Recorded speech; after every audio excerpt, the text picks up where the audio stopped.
Conservative leader Pierre Poilievre is clear. Transgender women should be banned from female spaces. Obviously, female sports, female change rooms, female bathrooms should be for females, not for biological males. It's a stance widely supported by his party.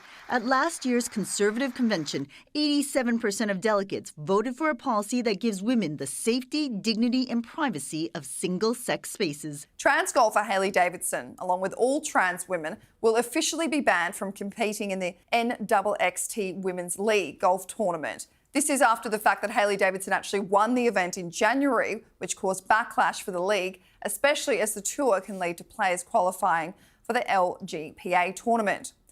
NXT Golf CEO Stuart McKinnon revealed after deliberation that the competition would no longer allow transgender women to compete in the female league. He said, "Our revised policy is a reflection of our unwavering commitment to celebrating and protecting the achievements and opportunities of female athletes." Now, this comes after the fact that another golf tournament, cricket, and even chess leagues banned transgender players from competing in female sports. Riley Gaines, a former competitive college swimmer, was a guest on Joe Rogan's podcast this week and spoke about competing against Lia Thomas.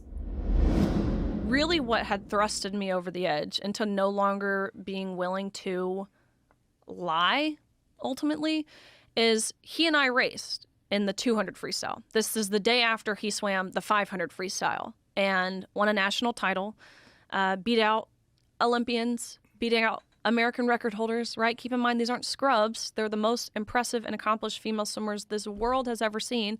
And again, he beat them all by body lengths. 1 second might not sound like a lot of time, but in the sport of swimming, again, measured down to the 100th of a second, 1 second is significant. It's quietly been mounting a legal challenge to rules that would keep Thomas out of the Olympics and other top-level competitions. A lawyer for Thomas says the challenge brought to the Court of Arbitration for Sport in Switzerland looks to overturn rules issued back in 2022 that prohibit trans women from competing in women's swimming events.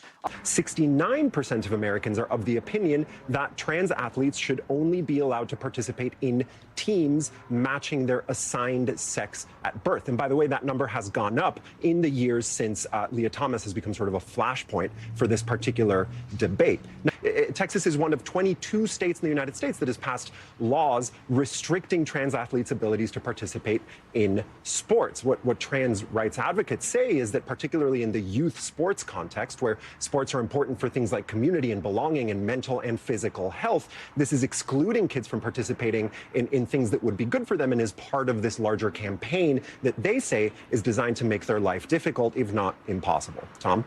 My kind of outlook on everything is trans athletes shouldn't be banned, but at the same time, there needs to be regulations in place because it shouldn't just be a free-for-all.